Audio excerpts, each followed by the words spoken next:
We've got our Hockey Insider today, as always, brought to you by the great team over at ProAmSports.ca. Huge sports fans, just like all of you. They just added a signing with Mike Krushelnyski. Desharnais' deadline is tomorrow. Ryan Smith's deadline is on Saturday. They've got private signings galore over at ProAmSports.ca. If you haven't checked it out just yet, you probably should. Good morning, Craig Button. How are you doing today, sir? I am doing really, really well. How are you guys today? We're navigating our way through reaction after a loss to the St. Louis Blues and what I thought was a pretty good hockey game. But when you have so many video reviews, it kind of takes the buzz away from a game, does it not?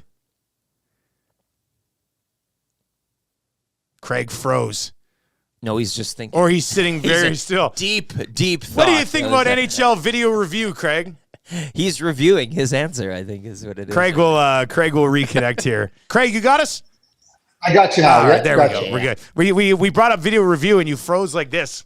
And we're like, he's thinking about it a really long time. But it kills the momentum of a hockey game, does it not? Well, then don't take penalties. Yeah, that's a good point. The official's job is to call the penalties, call the infractions. I was listening to a game the other night, and I forget who it was, but somebody said, well, this will probably be their last power play. There's 12 minutes left in the game. I'm going like, how do you are you a fortune teller? Like, fortune tellers have no idea what they're talking about, and you're going to know. I love where the officiating is at in the league. There used to be all this stuff about, you manage the game. Each referee had his own style. Now it's the rule book. It doesn't matter. Finally, we're at a football-style rule book. If it's pass interference with no time on the clock in the end zone, the ball goes to the 1 yard line. And I don't care what time of the game it is. If it's an infraction, it's an infraction. And I thought Chris Knobloch said it well. He said, the penalties took a lot out of our momentum and out of our flow. But don't take penalties then. I thought the Oilers, Dustin, I heard you say you thought it was a pretty good hockey game. Yeah, I was going to make a joke when you said the action last night. I thought the non-action last night. It was a good thing. I felt it was really good that I was able to watch the NCAA women's basketball at the same time, because it looked like, honestly, last night, it looked like Connor McDavid was playing the game with a tennis ball. I've never seen him. When he looks ordinary, it's like, oh, what happened here? Like, is he using a rubber stick? Is he playing with a tennis ball? I don't know. But anyway, it was one of those nights where you had a team in St. Louis that needed 2 points. They had to have it. They had to have it, yeah. And that plays a part in it too. They played hard, and for one of those nights, for the Edmonton Oilers that you have. But what I always look at in these games is, does it now hurt their chances for first in the Pacific? Does it hurt their chance? Now if you win your games in hand, now you're only and you beat them. You're 2 points behind. If you won the game last night, and you win your games in hand and beat them, now you're tied. And you're running out of runway.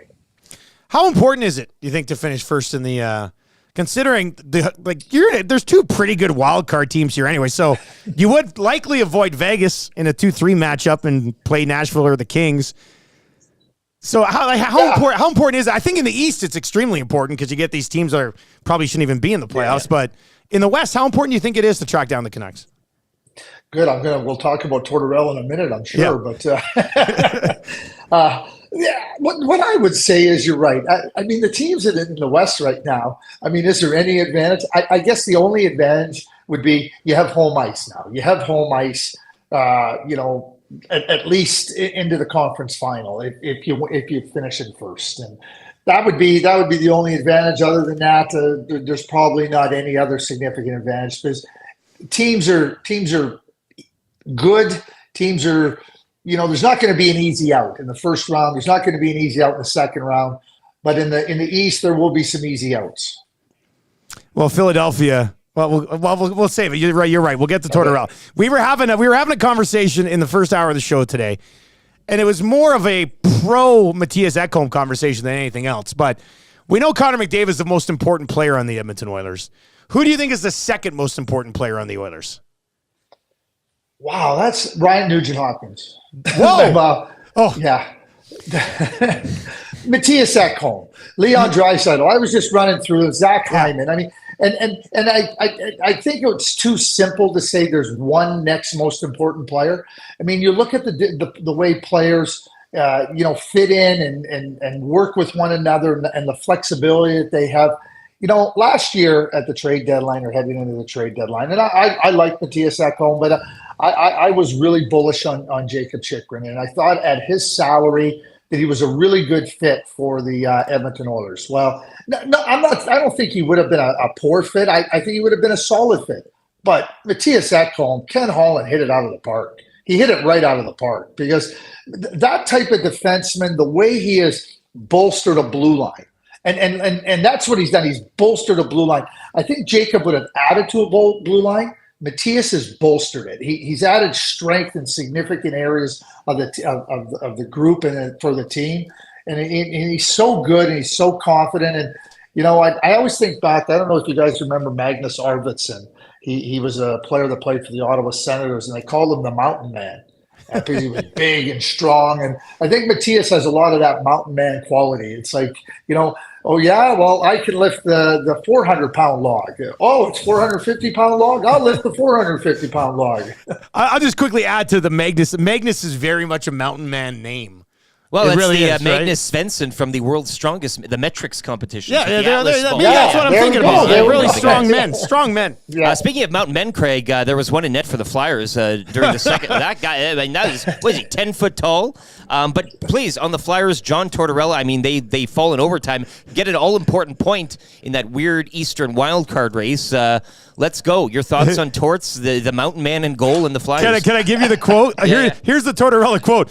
There are certain people that don't have a clue how to play or just don't have it in them to play in these types of situations. Yeah, I think he said balls as well. Yeah, that's good too. You got to mix in one of those. Oh, yeah, and he wasn't talking about tennis. When you think about it, that's what this part of the season shows you. That's what this part of the season offers you, an opportunity to show what you have. And John, can be blunt and he can be pointed. And certainly, when he made his comment after that, he said, this is why we're playing these players. This is why we're seeing what they can do and how they handle these situations. And I think that the next game is really important for those players because he basically said in the second period they had one player that played, and that was the big goaltender. And John said it wasn't really fair for me to throw him in there, and he was great. But this is where you evaluate your team. And this is in those hard games, in those hard moments, like who's got it? Like who do we think has it? And you're going to find out who doesn't have it because there's a lot of players that don't have it. And that's just reality. And I think John's bluntness, creates some eyebrow raising moments. But at the same time, what he says is true. What he says is true. I can tell you in back rooms and in coaches' offices and managers, when you're talking about the composition of your team, what comes up is, can they help you win? Can they help you win when it matters? Because it's not easy to win. What's the deal with this Fedotov kid? Not kid. I mean, he's been around for a while, but he comes in as a giant. Anytime you what was he drafted in, like 2015 or he was drafted quite some time ago. Anytime you get somebody from Russia, like you get him out of there, you deliver him. I know a few Flyers fans who are like, it's happening. I didn't think it would ever happen, but it's happening. How big is that? All puns aside. 7th round, 188th overall. In 2015. That's the thing. So how big is this for the Flyers, and what are the expectations for this guy? Because his numbers overseas have been absolutely lights out. Lots of goaltenders in that KHL have lights out numbers. Yeah. Don't be fooled by it, okay? We were here for a few years. I know. So don't be fooled by those numbers. Because it makes that league makes goalies look really good, and that doesn't mean that they're not good. I mean, Shesterkin's a star in this league, and Vasilevsky's been a star. I mean, he came over a little bit younger. I mean, we're talking about somebody now that's 27 years of age, and certainly for the Flyers, the right timing for Fedotov and for the Flyers. And then his contract gets terminated. Remember, he was coming over a couple of years ago before they made him serve military service and had the contract. So for the Flyers, it's somebody they wanted. It's somebody they signed, obviously. And now we'll see what he can do. My dear friend Tim Bernhardt, who I worked with for a long time, one of the big things with big goalies is don't create big holes. Because if you're not technically sound and compact, because a big goalie has to be compact too, the holes become bigger for a big goaltender. You saw that with Koskinen. And certainly for Fedotov, that's something he's going to have to work on, especially in tight, because the way they drive the net, the way they make plays in and around the net and squeak pucks in, if you don't close it down and be leaky, you're going to be in trouble. Craig Button with us on the show this morning for Pro-Am Sports. Craig, we were talking about this on our noon show yesterday, the Oil Stream, with myself and Gazzola. And the Vancouver Canucks, like the Oilers have been the best team in the league since they turned things around December, January, February, March. Outstanding hockey team. Still haven't been able to track down the Canucks because the Canucks just have not really given them much of a window to do that in, considering the Oilers' record has been as outstanding as it is. What is it about the Vancouver Canucks that makes them so good? Like, what is the element of it with the Canucks that you think has kept them up where they are the entire season? Well, I think one of the things, and we just talked about it with John Torterella, and I think that's one of the big things that Rick Tocchet has tried to instill in his team, a hardness, an ability to stay in the games when it's hard. And, you watch Connor Garland now. At the beginning of the season, Connor Garland was somebody they were talking about trading. Connor Garland's a hard competitor. And now he's playing up in the lineup. He's contributing up in the lineup. You got Dakota Joshua. Yep. And just as a couple examples. And I think what Rick wanted to do was, hey, listen, we got to become, he talks about wall play. He talks about, when you get pushed, you got to push back harder. And certainly I think that's an element that I think he's really instilled in his team. And right now, the blue line became better. The blue line became much, much, much better. And the Zadorov trade has helped, and the Hronek trade last year really helped. And they got some competitors on that blue line. So you want to instill some hardness in your team. You better get some hard players. And I think that's absolutely what the Vancouver Canucks did. And hey, they have skill, and they have an excellent defenseman in Quinn Hughes, and they have some real top end talent. What's amazing to me, and I don't think JT Miller gets talked about enough. I think JT Miller is the emotional barometer for that team. You talk about hard and competitive and in the fight all the time. He, to me, is their emotional barometer. It's not Elias Pettersson. Elias Pettersson might be is their most talented player along with Quinn Hughes, but he's not their emotional barometer.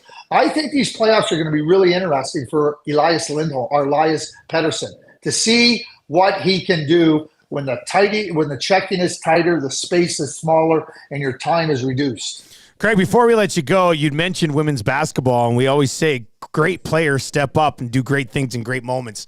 And Caitlin Clark dropping 41 last night for Iowa against LSU in like a revenge game to get back to the Final Four after last year's national championship loss. Her range is ridiculous. She was just unbelievable to watch last night. She's the all-time leading scorer in Division I basketball, period, full stop. And she was phenomenal on a huge stage. Angel Reese had 20 rebounds and was like it. I mean, when you think about women's basketball right now in the United States, I mean, that's where the star power is. There's no star power in the men's NCAA tournament. It's just teams playing and slamming it down and playing hard. The star power is all. I mean, you think about Juju Watkins last night and Bookers for USC. I mean, it's all star power, and I mean, it's absolutely unbelievable to watch it. And you're right. You talk about lost him at the last second. That's okay. We'll let Craig go. Craig Button, as always, all of our Hockey Insiders brought to you by Pro-Am Sports. Check it out, proamsports.ca. Looking at the site right now. You can't miss it. When you go there, Vincent Desharnais, deadline for the private signing with Vinny is tomorrow. Ryan Smith is Saturday, April 6th.